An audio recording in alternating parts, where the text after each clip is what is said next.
মৰমৰ ছাত্ৰ-ছাত্ৰীসকল, তোমালোকৰ যিটো অসমীয়া 14 নম্বৰ চেপ্টাৰটো সংস্কৃতি আৰু আমাৰ জীৱন ক্লাছ 8ৰ এইটোৰ প্ৰশ্ন উত্তৰখিনি আলোচনা কৰিম। তোমালোকে লাষ্টলৈকে চাবা। ছাত্ৰ-ছাত্ৰীসকল, আমি ক্লাছ 9 আৰু 8ৰ অনলাইন টিউচন কৰি থকা হৈছে। যিসকল ছাত্ৰ-ছাত্ৰীয়ে ল'ব বিচাৰে ল'ব পাৰে। 3 মাহৰ কাৰণে তোমালোকে পঢ়িব পাৰিবা। মানে বছৰেকীয়া পৰীক্ষালৈকে মেইনলি মাত্ৰ 100 টকাত। ঠিক আছে? 119 টকা আছিল, এতিয়া 100 কৰি দিয়া হৈছে। গতিকে কোনোবা ছাত্ৰ-ছাত্ৰীয়ে জইন হ'ব বিচাৰে হ'ব পাৰে। লাইভ ক্লাছৰ জৰিয়তে বুজোৱা হ'ব মাত্ৰ 100 টকাত। ঠিক আছে? কোনো ছাত্ৰ-ছাত্ৰীয়ে ইচ্ছুক যদি তেনেহ'লে যিটো হোৱাটছএপ নম্বৰ দেখা হৈছে, হোৱাটছএপ নম্বৰটো SMS কৰিবা। এতিয়ালৈকে বহু ছাত্ৰ-ছাত্ৰীয়ে জইন হৈ ক্লাছ কৰি আছে। এটা ভাল মাৰ্ক যদি পাব বিচাৰে তেতিয়াহ'লে ক্লাছ 8ৰ বাবে মাত্ৰ 100 টকাতে এইটো সুবিধা লাভ কৰিব পাৰিবা। ঠিক আছে? আৰু যদি কোনোবা যদি আৰ্থিকভাৱে পইচা পাতি বেছি অসুবিধা তেতিয়াহ'লে তাৰো কিছু ৰেহাই দিয়া হ'ব। এতিয়া প্ৰশ্নকেইটা চাওঁ আমি। 1 নম্বৰটো উত্তৰ দিয়া। সংস্কৃতি গঢ়ি উঠিবলৈ কিহৰ প্ৰয়োজন হয়? ইয়াৰ যে এনচাৰটো চাওঁ তেতিয়াহ'লে সংস্কৃতি গঢ়ি উঠিবলৈ প্ৰয়োজন হয় এখন সমাজৰ। 6 নম্বৰ প্ৰশ্নটো হৈছে সমাজ কাৰ দ্বাৰা গঠিত হয়? সমাজ মানুহৰ দ্বাৰা গঠিত হয়। 9 নম্বৰ প্ৰশ্নটো হৈছে সংস্কৃতিৰ অন্যতম উপাদান কি? সংস্কৃতিৰ অন্যতম উপাদান হ'ল আচাৰ আচৰণ। কৃষ্টিৰ উৰ্বৰা পথাৰৰ পৰা কি বুটলা হয়? কৃষ্টিৰ উৰ্বৰা পথাৰৰ পৰা সংস্কৃতিৰ খোজ বুটলা হয়। সৎ প্ৰবৃত্তিৰ লোক হবলৈ কি কৰিব লাগে? সৎ প্ৰবৃত্তিৰ লোক হবলৈ ভাল কাম আৰু সুচিন্তা কৰ্ষণ কৰিব লাগে। সংস্কৃতিৰ ৰূপ দুটা কি কি? সংস্কৃতিৰ ৰূপ দুটা হ'ল বাহ্যিক আৰু আভ্যন্তৰিক। পিডিএফটো মই তোমাক দি দিম হোৱাটছএপ গ্ৰুপটোতে। ঠিক আছে? আমাৰ অনলাইন ক্লাছৰ হোৱাটছএপ গ্ৰুপটোতে মই পিডিএফটো দি দিম। দ্বিতীয় 6 নম্বৰ প্ৰশ্নটো হৈছে মানুহৰ আবেগ অনুভূতিৰ মূল উৎস কি?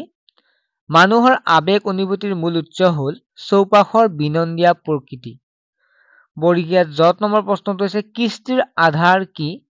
কৃষ্টিৰ আধাৰ হ'ল কৃষি। 11 নম্বৰ প্ৰশ্ন হৈছে দখনা আৰু চৌবন্দী মূলতঃ কোন কোন জনগোষ্ঠীৰ মহিলাৰ পোছাক? দখনাটো হৈছে বড়ো আৰু চৌবন্দীটো হৈছে নেপালী জনগোষ্ঠীৰ মহিলাৰ পোছাক। 2 নম্বৰ প্ৰশ্নটো হৈছে চমু উত্তৰ দিয়া। ৰূপকোঁৱৰ জ্যোতিপ্ৰসাদ আগৰৱালাৰ মতে সংস্কৃতি কি? ৰূপকোঁৱৰ জ্যোতিপ্ৰসাদ আগৰৱালাৰ মতে যি কথা, যি কাম বা যি চিন্তাই মানুহক বৰ্বৰ প্ৰকৃতিৰ পৰা তুলি নি দিব্য প্ৰকৃতি দিয়ে, এই প্ৰকৃতিখন ধুনীয়া কৰি মানুহক মানুহৰ জীৱনৰ সম্পূৰ্ণ আনন্দ পাবলৈ বাট দেখুৱাই মানুহৰ সেই কথা, সেই চিন্তা বা সেই কামেই হৈছে সংস্কৃতি। এই উক্তি আধাৰত ক'ব পাৰি যে আমাৰ মানৱ জীৱনক সুন্দৰ আৰু শক্তিমান কৰি তোলা সকলো সুকুমাৰ কলা কাম আৰু গুণ ৰাখি হ'ল সংস্কৃতিৰ সোপান। নেক্সট প্ৰশ্নটো হৈছে সাংস্কৃতিক বৈচিত্ৰ্যৰ কাৰণসমূহ কি কি? সাংস্কৃতিক বৈচিত্ৰ্যৰ প্ৰধান কাৰণ ৰূপে জলবায়ুৰ ভিন্নতা, খাদ্য ৰীতিৰ অভ্যাস বা জীৱনশৈলীৰ বৈশিষ্ট্য আদিলৈ আঙুলিয়াব পাৰি। 10 নম্বৰ প্ৰশ্নটো হৈছে খাদ্য ৰীতিৰ ভিন্নতাই সংস্কৃতিত কিদৰে প্ৰভাৱ পেলায়? খাদ্য ৰীতিৰ ভিন্নতাৰ ফলত ঠাইভেদে বেলেগ বেলেগ খাদ্যাভ্যাস গঢ় লৈ উঠে। সেইবাবে কোনো এখন ঠাইৰ সংস্কৃতিও সেই অনুসৰি গঢ় লৈ উঠে। ঠাই তথা জলবায়ু অনুসৰি খাদ্যাভ্যাস আৰু সেই মৰ্মে খাদ্যবস্তুৰ আহিলাও উপলব্ধ হয়। এইদৰে সংস্কৃতিৰ ভিন্ন হৈ গঢ় লৈ উঠে। 6 নম্বৰ প্ৰশ্ন হৈছে সামাজিক পৰম্পৰাৰ লগত মানুহৰ জীৱনত কেনেকৈ বান্ধ খাই পৰে? উত্তৰটো হৈছে সংস্কৃতিৰ অন্যতম উপাদান হ'ল আচাৰ আচৰণ। ক'বলৈ গ'লে আচাৰ আচৰণৰ মাজত ব্যক্তিত্ব চিন্তা ভাৱনা উন্মেষিত হোৱাৰ লগতে সামাজিক মানুহ প্ৰতিফলিত হয়। ভিন্ন সামাজিক পৰিৱেশৰ আচাৰ আচৰণো বিভিন্ন। মানুহে জীৱনৰ প্ৰথম প্ৰভাতৰে পৰা বিভিন্ন কাৰ্যৰ লগত জড়িত হৈ পৰে আৰু সেই কাৰ্য সম্পন্ন কৰিবলৈ যাওঁতে নিজৰ ৰুচি আচৰণ আদি প্ৰকাশ কৰে। লাহে লাহে সামাজিক পৰম্পৰাৰ লগতে মানুহৰ জীৱন বান্ধ খাই পৰে। 3 নম্বৰ প্ৰশ্নটো দিছে বুজাই লিখা বাহ্যিক আৰু আভ্যন্তৰীণ সংস্কৃতিৰ প্ৰভেদ। উত্তৰটো আমি এনেদৰে লিখিম যে সংস্কৃতিৰ দুটা ৰূপ, এটা বাহ্যিক আৰু আনটো আভ্যন্তৰীণ। নৃত্য এটি পৰিৱেশন কৰি থাকোঁতে বা কৰোঁতে যি কলা কৌশল তাৰ লগত যুক্ত সেইবোৰ বাহ্যিক ৰূপৰ ভিতৰুৱা, কিন্তু সেই নৃত্যৰ ৰসাস্বাদন কৰি লভা বিমল আনন্দই হ'ল আভ্যন্তৰীণ সংস্কৃতিৰ অংগ। ধুনীয়াকৈ সাজ পোছাক পিন্ধা কাৰ্য বাহ্যিক সংস্কৃতিৰ পৰিচায়ক, কিন্তু আনৰ প্ৰতি দেখুওৱা আন্তৰিক আচৰণ আভ্যন্তৰীণ সংস্কৃতিৰ অমল উৎস। সেইভাবে ক'ব পৰা যায় যে আভ্যন্তৰীণ সংস্কৃতিৰ সৈতে আমাৰ দৃষ্টিভংগী আৰু মূল্যবোধৰ যথা উচিত অনুচিত ন্যায় অন্যায় কৰণীয় অকৰণীয় আদি সংযুক্ত হৈ থাকে। এইবোৰে হৈছে বাহ্যিক আৰু আভ্যন্তৰীণ সংস্কৃতিৰ প্ৰভেদ। নেক্সট প্ৰশ্নটো হৈছে জলবায়ু আৰু খাদ্য ৰীতিৰ ভিন্নতাই সংস্কৃতিৰ বিকাশত কেনেদৰে সহায় কৰে? জলবায়ু ভেদে মানুহৰ জীৱন ধাৰণৰ প্ৰণালী বাসস্থান আদি বেলেগ বেলেগ হয়। যি ঠাই যেনে ধৰণৰ জলবায়ু বা তাৰ উপযোগী মানুহে জীৱন ধাৰণৰ অভ্যাস গঢ় দিয়ে। একেদৰে ঠাইভেদে খাদ্যৰ ভিন্নতাও দেখা যায়। ঠাণ্ডা ঠাই মানুহতকৈ গৰম ঠাই বা গৰম অঞ্চলৰ মানুহৰ খাদ্যাভ্যাস বেলেগ বেলেগ। সেয়েহে জলবায়ু আৰু খাদ্য ৰীতিৰ ভিন্নতা ভেদে সংস্কৃতিৰ বিকাশো বেলেগ বেলেগ হয়। জলবায়ু ভেদে উৎপাদিত শস্য বা খাদ্যবস্তু বেলেগ বেলেগ হয়। গতিকে তাৰ ওপৰত ভিত্তি কৰিয়েই মানুহৰ খাদ্যাভ্যাস গঢ় লৈ উঠে আৰু এই ঠাইভেদে পৃথক সংস্কৃতি গঢ় দিয়াত সহায় কৰে। নেক্সট প্ৰশ্নটো হৈছে ৪ নম্বৰ ব্যাখ্যা কৰা। সংস্কৃতি হ'ল জাতীয় জীৱনৰ চালিকা শক্তি। উক্ত কথাফাকি আমাৰ পাঠ্যপুথি অংকুৰণৰ অন্তৰ্গত সংস্কৃতি আৰু আমাৰ জীৱন নামৰ পাঠটিৰ পৰা তুলি দিয়া হৈছে। সংস্কৃতিয়ে আমাৰ জীৱনত পেলোৱা প্ৰভাৱৰ কথা ক'ব বিচাৰিছে। সংস্কৃতি হৈছে এটা জাতিৰ পৰিচয়। এটা জাতিৰ নিজৰ ৰীতি নীতি কৃষ্টি আদিয়ে জাতিটোক দৃঢ় কৰি ৰাখে। আমাৰ জাতীয় জীৱনশৈলীৰ মাজত নিহিত হৈ আছে সংস্কৃতিৰ পৰম আকাংক্ষিত স্বকীয়তা যি সুন্দৰতম জীৱনৰ সপোন দেখিবলৈ আমাক সদায় প্ৰেৰণা যোগায়। সংস্কৃতিৰ জৰিয়তে ব্যক্তি আৰু সমষ্টিৰ নান্দনিক মন প্ৰতিভাষিত হয়। সমাজৰ বিদ্যমান সকলো সাংস্কৃতিক বৈচিত্ৰ্যই আমাক সকলো সংস্কৃতিৰ প্ৰতি সন্মান পোষণ কৰিবলৈ আৰু শ্ৰদ্ধাশীল হ'বলৈ শিকায়। সেয়ে জাতীয় জীৱনত সংস্কৃতিৰ প্ৰভাৱ অপৰিহাৰ্য। নেক্সট খটো আছে সকলো সুকুমাৰ চিন্তা কাম আৰু গুণৰাশিয়েই হ'ল সংস্কৃতিৰ সোপান। ইয়াৰ এনচাৰটো এনেদৰে লিখিবা। উক্ত কথাফাকি আমাৰ পাঠ্যপুথি অংকুৰণৰ অন্তৰ্গত সংস্কৃতি আৰু আমাৰ জীৱন নামৰ পাঠটিৰ পৰা তুলি দিয়া হৈছে। অসমীয়া সংস্কৃতিৰ অন্যতম বৰণ্য ব্যক্তি ৰূপকোঁৱৰ জ্যোতিপ্ৰসাদ আগৰৱালাই তাহানি কালতে সংস্কৃতিৰ ৰূপৰেখা প্ৰসংগত কৈছিল, যি কথা যি কাম বা যি চিন্তাই মানুহক বৰ্বৰ প্ৰকৃতিৰ পৰা তুলি নি দিব্য প্ৰকৃতি নিয়ে, এই পৃথিৱীখন ধুনীয়া কৰি মানুহৰ জীৱনৰ সম্পূৰ্ণ আনন্দ পাবলৈ বাট দেখুৱাই, মানুহৰ সেই কথা সেই চিন্তা বা সেই কামেই হৈছে সংস্কৃতি।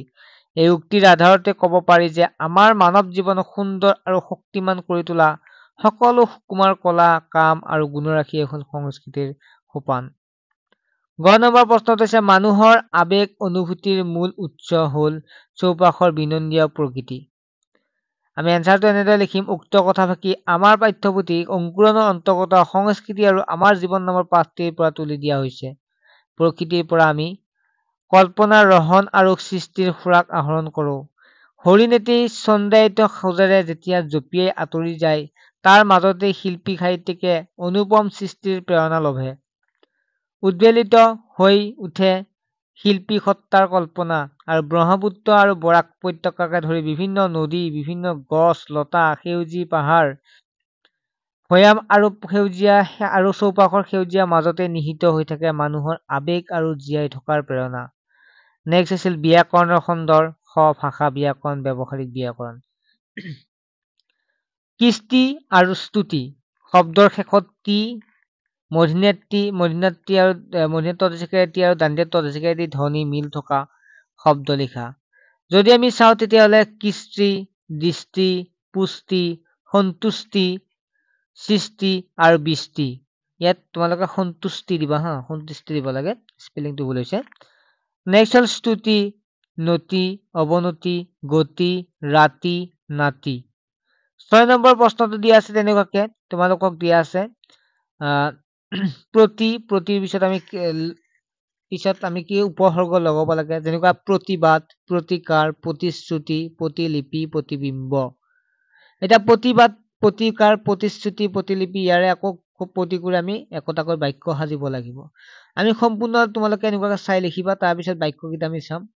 প্ৰতি জনগণে নিজৰ অধিকাৰৰ বাবে প্ৰতিবাদ কৰে। বন্যাৰ ক্ষতিৰ প্ৰতিকাৰৰ বাবে বিশেষ সাহায্য প্ৰদান কৰা হ'ব। বিদ্যালয়ত নতুন ভৱন নিৰ্মাণৰ প্ৰতিশ্ৰুতি এতিয়ালৈকে পূৰণ হোৱা নাই। পৰীক্ষাৰ ফলাফলৰ প্ৰতিলিপি অধ্যক্ষৰ কাৰ্যালয়ত জমা দিব। পুখুৰী পানীত চকুৱে আকাশৰ প্ৰতিবিম্ব দেখিছিল। চকুৱে আকাশ চোৱা প্ৰতিবিম্ব আটাই। এইবাৰ অৱতৰণ, অৱতীৰ্ণ, অৱৰোধ, অৱতাৰ, অৱলম্বনৰ বিষয়ে বাক্য ৰচনা। অৱশ্যে সভাৰ আৰম্ভণিতে অধ্যক্ষগৰাকীয়ে বিষয়টোৰ ভূমিকা অৱতৰণ কৰিলে। খেলুৱৈগৰাকীয়ে কঠিন পৰিস্থিতিতো সাহসেৰে অৱতীৰ্ণ হৈছিল। জনসাধাৰণৰ সৈতে কথা পাতিবলৈ নেতাগৰাকীয়ে ত্ৰাণদাতা হিচাপে অৱতাৰ ললে। দুৰ্যোগৰ সময়ত জনগণক সাহসৰ অৱলম্বন কৰিব লাগে। শিক্ষাৰ দাবীত ছাত্ৰ সন্থাই পথ অৱৰোধ কৰিছিল। দয়া কৰি মোৰ ওপৰত অনুগ্ৰহ কৰিব আৰু সহায় প্ৰদান কৰিব।